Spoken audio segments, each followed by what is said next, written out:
What is up, Flutter devs? In our continued port of processing to Flutter, today we're going to implement Translate, which is something that we wished we had a couple videos ago, but we didn't.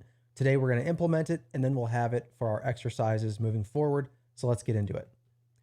First, what is Translate? Translate is a function or method that you call, which then forever changes the coordinate system that you draw into. For example, when we look in the documentation for processing, if we call translate 30, 20, notice that the rectangle that is drawn after that says that it begins at 0, 0, and yet you'll notice the top left is 30 pixels left and 20 pixels down from the usual origin. These are three examples of all kind of the same thing. The second example is 3D, which is so it's not an example that we're going to recreate in our tests, but we should be able to create example 1 and example 3. Let's come over to our code.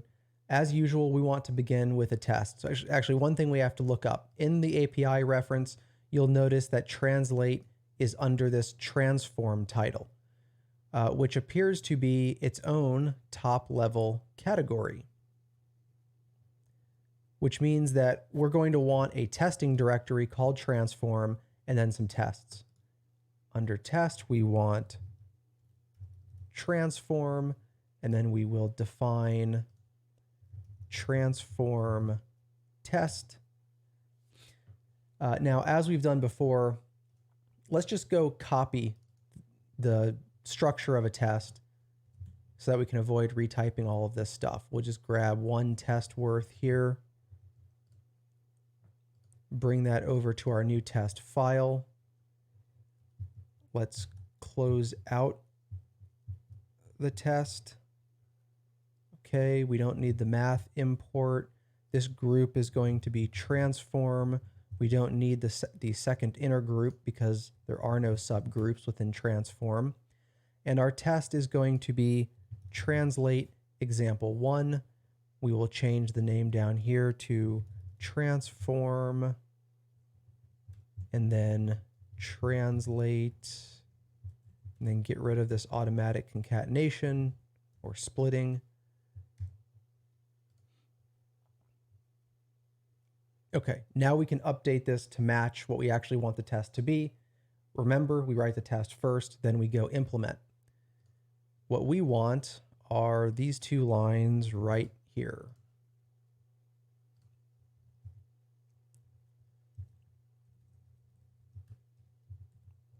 So we want to call rect, which will take a rectangle from, I believe that's left, top, width, and height. But before that, we want to call translate. Based on other APIs that we have implemented, I think the way we want to call this is with x, 30, y, 20. We have up to three parameters, x, y, and z. They are all of the same type, therefore giving them names helps us differentiate between those. We would like for this code here to compile and then produce the same visual result that we see right here in the documentation. But let's go ahead and also implement this other example while we're here. Let's copy this test down below. We will call it example 2 for our case because we're not actually doing the 3D example from the documentation. And then the lines that we want to recreate are these right here. Let's move, actually we want to copy it. It's the same call. So we draw that rectangle, then we translate to 30, 20, then we draw the rectangle again, then we translate 14, 14, and then we draw the same rectangle a third time. All right, let's make this code compile, and then let's see what we get in terms of rendering. Now this is under a transform category, so we're going to come down here to the bottom and create a new category.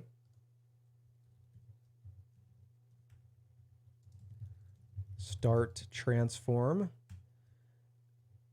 And then we will say void translate we will require an X value. Well, I guess we don't need to require. You can just translate by one dimension or another if you want, I guess. So we can take in X, we can take in Y. These are possibly null. And then take in Z. We're taking in Z, but like other possible three-dimensional methods, we do not support 3D. So let me go find one of those exceptions and just copy it down here.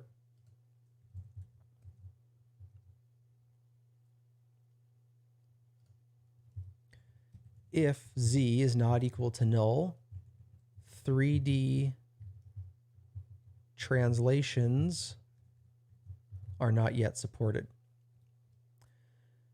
Then what do? What is a translation for us? A translation is something we apply to the canvas. We can say canvas translate dx dy, pass in x, pass in y. It's going to complain probably because for translation those are non-null. Yep, they are non-null. There's no question mark there. What we can then say is x or 0, y or 0. So it's possible that someone calls this with no parameters at all and then it does nothing, but that's on the developer to know better than that. Now this actually should be sufficient to implement translate. So let's run our tests, generate goldens, and see if we get what we think we should get. Flutter test, update goldens. We want to specify an entire file. Let's run that.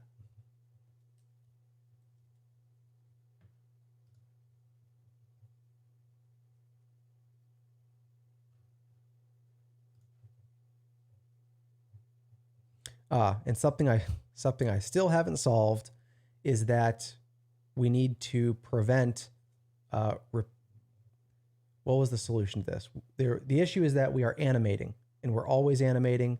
And so all of the tests are going to fail unless we avoid calling pump and settle. Now I know that we had a test where we fixed this. It's this one right here. I need to come find a more holistic solution to this. But for now, I'm just going to keep copying this over until I find the time to solve this for real.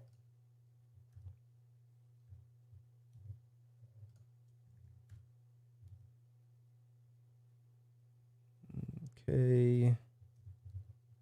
All right. Let's see if this now generates the goldens.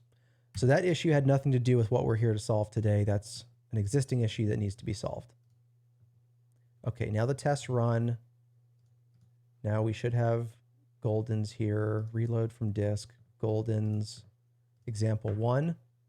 Yep, that's what we expected here for example 1. And then example 2. That is what we expected for example 2. All right, we now have translate implemented. That's one more API out of the way, and I'll catch you in the next video.